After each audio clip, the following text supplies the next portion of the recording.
Welcome to Google Classroom video series part 5, menu.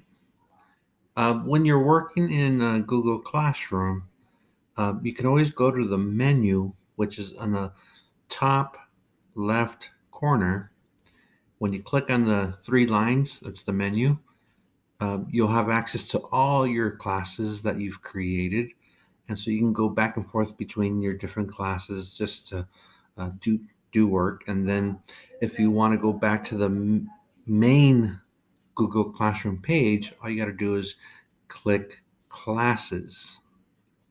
And then once you're there, you can go to any of the periods that you want, uh, or go back to the computer literacy period 1, for example, and you can go back and forth so you won't get lost.